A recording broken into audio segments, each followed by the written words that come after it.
Friends, good morning. Welcome to Fathima channel. இப்போ நீங்கள் பார்க்க போகிற வீடியோ வந்துட்டு என்னுடைய டியூஸ்டே vlog தான் பார்த்துன்னுக்குறீங்க. குளிச்சுட்டு வந்து காதாலேயே வேலையை ஸ்டார்ட் பண்ணிட்டேன். ஏன்னா அன்றைக்கி ஒரு நாள் வந்து எனக்கு வந்து டியூஸ்டே ஃப்ரைடே கண்டிப்பாக எனக்கு மாதாவுக்கு பூ போட்டு கும்பிடணும்னு ஆசை. நார்மல் டைமில் வந்து காத்தாலேயும் சாயந்தரமும் விளக்கு ஏற்றிடுவேன். எத்தனை பேர் எங்களுடைய வழிபாடு பிரகாரம் எங்கள் மாமியாரெல்லாம் நான் இப்படியெல்லாம் பண்ணுனதெல்லாம் நான் பார்த்ததே கிடையாது. எனக்கு பிடிக்கும் ஃப்ரெண்ட்ஸ். எனக்கு இந்த நிலைமையில நான் இந்த ஸ்டாண்டர்டில் நான் நிற்கிறேன்னா அது காரணம் வந்து நான் கும்பிடுற என்னுடைய மாதா தான். அவங்கவுங்களுடைய சாமியை அவங்கவுங்களுக்கு ஒரு மிராக்கள் கண்டிப்பாக பண்ணியிருக்கோம் ஃப்ரெண்ட்ஸ். என்னுடைய லைஃப்பில் வந்து இந்த வேளாங்கண்ணி மாதா கிட்ட நான் கண்டிப்பாக வேண்டின்னு ஒரு நாள் ரொம்ப கஷ்டத்தில் நான் வேளாங்கண்ணிக்கு போகும்போது அந்த அம்மாட்ட நான் லாஸ்ட்டாக வரும்போது வேண்டின்னு வந்தது என்னன்னா, மாதாவே கண்டிப்பாக நான் ஒரு சொந்த வீடு கட்டணும். கண்டிப்பாக நான் சொந்த வீடு கட்டினா நான் கண்டிப்பாக உனக்கு கோல்டில் வீடு வாங்கி வைக்கிறேன்னு சொல்லிட்டு நான் மாதாட்ட வேண்டினேன். அதே மாதிரி நான் வீடு கட்டி முடித்து வீட்டுக்கு வந்த உடனே ஃபஸ்ட்டு கண்டிப்பாக போய் அந்த வேண்டுதலை நான் மாதாவுக்கு செலுத்திட்டு வந்துட்டேன். ஏன்னா நம்ம சும்மா இருக்கும்போது தான் நம்மளுக்கு கிஃப்ட்டு எதுவுமே கிடைக்காது. ஆனால் கடவுள்கிட்ட கேட்கும்போது கண்டிப்பாக அந்த கிஃப்ட்டு எப்போ இருந்தாலும் அன்றைக்கி நம்ம கேட்டோம், இன்றைக்கி நம்மளுக்கு கடவுள் கொடுத்துருக்குறாரு. அதனால் நான் வந்து எப்போவுமே மனசில் பயபக்தியோடு தான் இருக்குவேன் ஃப்ரெண்ட்ஸ். மெயின் வந்து தப்பு பண்ண ரொம்பவே பயப்படுவேன். தப்புன்றது லைஃப்பில் வந்து எனக்கு ரொம்பவே பாடங்க கற்றுக் கொடுத்துட்டு என்னுடைய ஃப்யூச்சரில் வந்து தப்பு பண்ணால் இந்த தண்டனை கிடைக்கும்.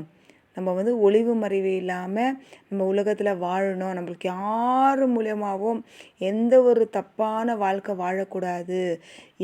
என்னை பொறுத்தவரையிலும் என்னுடைய லைஃப்பில் நான் ரொம்பவே கஷ்டப்பட்டு அடிபட்டு ஃபஸ்ட்டு தப்பு எங்கள் அம்மாவை தூக்கி எறிஞ்சு எங்கள் வீட்டுக்காரரை லவ் பண்ணுது. அதுக்கப்புறம் வீட்டில் சொல்லி தான் எங்களுக்கு கல்யாணமே நடந்தது. அது மொத பண்ண தப்பு. ரெண்டாவது வந்து நான் வாழ்க்கை வாழும்போது எவ்வளோ கஷ்டம், எவ்வளோ துன்பம், எவ்வளோ எனக்கு கஷ்டம் வந்தாலும் எங்கள் வீட்டுக்காரை விட்டு நான் போகக்கூடாது. ஏன்னா நான் பட்ட கஷ்டம் வந்து என் பிள்ளைங்க படக்கூடாது. அப்பா இல்லாமல் நான் எப்படி வளர்ந்தனோ அந்த நிலைமை பசங்களுக்கு வரக்கூடாதுன்னு ஒரே ஒரு வைராகத்தினால எவ்வளோ கஷ்டம் வந்தாலும் எவ்வளோ பேர் என்ன பேசினாலும் எந்த ஒரு விஷயமா இருந்தாலும் இந்த காதில் வாங்கி அந்த காதில் விட்டுட்டு 20 வருஷமாக என்னுடைய வாழ்க்கையை நான் தாண்டி வந்துட்டேன். அது காரணம் நம்ம கும்பிடுற கடவுள். அதனால் வந்து கடவுளுக்கு பயபக்தியாக நான் எப்போவுமே இருக்குவேன் ஃப்ரெண்ட்ஸ். வீடு கட்டும் போதுவே இந்த பொசிஷனில் வந்து இந்த இடத்துல வந்து இந்த மாதாவை இங்கே வைக்கணுன்ட்டு வீடு கட்டும் போதுவே பிளான் பண்ணி தான் நம்ம கட்டணும். அதனால் கடவுள் எங்களை வழி நடத்தினே வராரு ஃப்ரெண்ட்ஸ். எந்த பாவத்துக்கும் நான் இடம் கொடுத்ததே கிடையாது. என் பசங்களை நல்லா வளர்க்கணும், எங்கள் வீட்டுக்காரர் நல்லா பார்த்துக்கணும், முடிஞ்ச அளவுக்கு ஜனங்களுக்கு கண்டிப்பாக உதவணும்னு நினச்சி தான் ஃப்ரெண்ட்ஸ் நான் இந்த வாழ்க்கையே வாழ்ந்துன்னு இருக்கிறேன். எனக்காக மட்டும் நான் எப்பவுமே வாழ்ந்தது கிடையாது. இந்த எறா வாங்கின்னு வந்திருந்தேன் ஃப்ரெண்ட்ஸ். இந்த எறா வந்துட்டு கையெல்லாம் கலர் க்ளீன் பண்ணின்னு இருக்கும்போது ஒன்றுமே தெரியல. போக போக போக வந்து கை வந்து இந்த மாதிரி கலர் ஆயிடுச்சு. அதனால் நான் யோசித்தேன், இது வந்து கேசரி கலர் ஏதாச்சும் மிக்ஸ் பண்ணுறாங்களோ, அதனால் என் கையெல்லாம் இந்த மாதிரி கலராக ஆகுதுன்னு சொல்லிட்டு உங்கள் கையெல்லாம் இந்த மாதிரி எறா க்ளீன் பண்ணும்போது கலராக இருக்கா ஃப்ரெண்ட்ஸ்? ஏன்னா எனக்கு டவுட்டு வந்துட்டு அதை நான் சமைக்கவே இல்லை. மறுநாள் வந்து ஃபிஷ்கார் வந்த பிறகு நான் கேட்டேன், இந்த மாதிரி கையெல்லாம் எனக்கு கலர் ஆயிடுச்சு, இது என்னான்னு தெரிலதுக்கு அவங்க வந்து சொன்னாங்க நாட்டு எறான்னு சொல்லிட்டு. ஆனாலும் எனக்கு ஏதோ டவுட்டில் இந்த மாதிரி நான் எறாலாம் ரொம்பவே சாப்பிட்டுக்கிறேன் ஃப்ரெண்ட்ஸ். இந்த மாதிரியெல்லாம் கை கலர் ஆனதெல்லாம் கிடையாது. அதை நான் சாப்பிடவே இல்லை. எங்கள் பையன் வந்து எங்கள் ஜோயா கிட்ட விளையாடின்னுக்கிறான். அவன் பெட்ரூமில் ஒழிஞ்சிக்கிட்டு எங்கள் ஜோயான்னு கூப்பிடுறான். அது பாருங்க, அது கரெக்டாக அவனுடைய விசிலுக்கு ஓடி போயிட்டாங்க பாருங்க எப்படி விளையாடின்னுக்குது. எனக்கு கொஞ்சம் ஈவினிங் போல் எனக்கு வீட்டுக்கு தேவையான வெஜிடபிள் கொஞ்சம் வெங்காயம், அதுக்கப்புறம் கேரட்டு, கொஞ்சம் வீட்டுக்கு தேவையானது மட்டும் சாயங்காலம் போல் வாங்கின்னு வந்தது அப்படியே வச்சுட்டோம் ஃப்ரெண்ட்ஸ். அதனால் எல்லாமே எடுத்து அந்தந்த பொருள் அந்தந்த இடத்துல எனக்கு வாரம் எனக்கு வந்து ஆனியன்ஸ் இல்லைனாலும் ஒரு 3 kgs இல்லை 2 kg கண்டிப்பாக எனக்கு வாரத்துக்கு காலி ஆகிடும். இதெல்லாம் வந்து எங்கள் ஜோயம்மா விளையாடின்னுக்கிறாங்க. இப்போ நேராக வந்து கிச்சனில் பாருங்கள் இவ்வளோ இருக்குது. இது எல்லாமே வந்து எடுத்து ஃப்ரிட்ஜில் வைக்கணும். கேரட் வந்து 40 ரூபா தான் ஃப்ரெண்ட்ஸ் கேஜி, சாரி 60 ரூபா தான் ஃப்ரெண்ட்ஸ் கேஜி. அதனால் 1 kg வாங்கிக்கினேன். தேங்காய் வந்துட்டு 3 தேங்காய் வந்து 50 ரூபானாங்க. அதில் ஒரு தேங்காய் வந்து ஃபுல்லாகவே கொப்புரை. இப்போ வந்து நம்மக்கிட்ட அவங்ககிட்ட போய் இப்போ நம்ம போய் வாபஸ் கொடுக்கவும் முடியாது, வீட்டுக்கு வாங்கின்னு வந்துட்டு பரவாயில்ல. கொப்புரை சாப்பிட்டா கூட நம்ம ஒன்றா டைம் பாஸ்க்கு கிச்சனில் ஒரு தூரமாக வச்சிட்டோம்னா சமைக்கும் போதெல்லாம் ஒரு ஒரு துண்டு சாப்பிட்டு அதை காலி பண்ண வேண்டியது தான். இப்போ எங்கள் வீட்டுக்கார்ட்ட போயிருப்பா ஒரு தேங்காய் அப்படி மாதிரி வந்துருக்குது சொன்னாலும் அவர் கத்துவார், அதனால் அவர் காதில் நான் போடல. அப்புறமா வந்துட்டு இந்த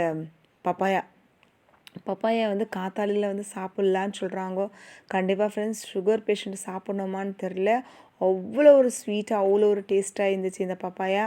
நிறையா கூட சாப்பிட்றதுக்கு போல் ஒரு துண்டு நான் டேஸ்ட் பண்ணி பார்த்தேன், ரொம்பவே நல்லா இருந்துச்சு. பப்பாயா வந்து எனக்கு ரொம்பவே பிடிக்கும் ஃப்ரெண்ட்ஸ். பசங்களாம் அவ்வளோ லைக் பண்ணி சாப்பிட்றனால கட் பண்ணிவிட்டு கொஞ்சம் லைட்டாக உப்பு பெப்பர் போட்டு கொடுத்தோம்னா கண்டிப்பாக அவங்களும் லைக் பண்ணி அதை சாப்பிடுவாங்க.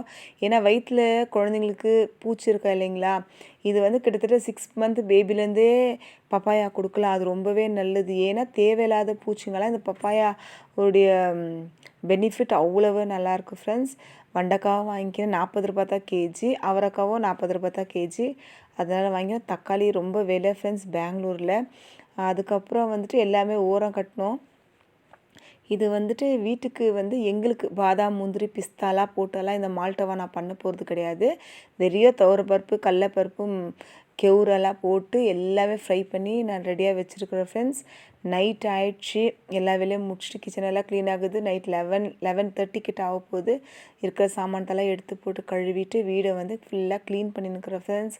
எப்போவுமே சொல்லுவாங்க வீடெல்லாம் பெருக்கி குப்பைலாம் வெளியே தரனா மகாலட்சுமி போயிடுதுன்னு சொல்லிட்டு, நான் தான் சொல்கிறேன் இல்லைங்களா, நம்ம உண்மையாக உத்தமமாக நம்ம லைஃப்பில் பிள்ளைங்களுக்கு உண்மையாக, கணவனுக்கு உண்மையாக, மாமியார் மாமனாருக்கு உண்மையாக, வீட்டுக்கு புகுந்த வீட்டுக்கு உண்மையாக, இல்லை அப்பா அம்மாங்களுக்கு உண்மையாகவே இருந்தாவே கண்டிப்பாக கடவுள் வந்து நம்மளுக்கு எல்லா பிளெஸ்ஸிங்காக கொடுக்குவார். இந்த குப்பையை வச்செல்லாம் நம்மளுக்கு லைஃப்பை வந்து டிசைட் பண்ணாது ஃப்ரெண்ட்ஸ். நம்ம இருக்கிற வீடு வாசலை நம்ம வந்து சுத்தமாக வச்சுக்கணும். சுத்தம் நம்மளுக்கு சோறு போடும்.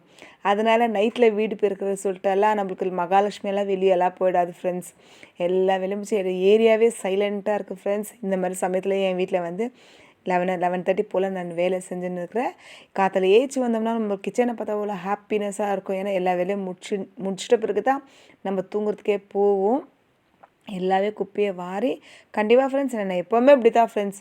அதை நான் குப்பை வாரி வச்சுடுவேன் ஒரு ஓரமாக. அதுக்கொசரம் நான் வந்து மகாலட்சுமி வெளியே போயிடுதுன்னு சொல்லிட்டு வீடெல்லாம் பிறக்காதெல்லாம் இருக்குதுல்ல ஃப்ரெண்ட்ஸ். அதெல்லாம் ரொம்ப கெட்ட பழக்கம். வீடு வாசல் நம்ம எப்போவுமே சுத்தமாக வச்சுக்கணும் ஃப்ரெண்ட்ஸ். இந்த வீடியோ உங்களுக்கு பிடிச்சிருந்தா நீங்கள் லைக் பண்ணுங்கள், ஷேர் பண்ணுங்கள். ஏதாச்சும் நான் தப்பு பண்ணியிருந்தா கண்டிப்பாக கமெண்ட் பண்ணுங்கள் ஃப்ரெண்ட்ஸ். பாய், தேங்க்யூ.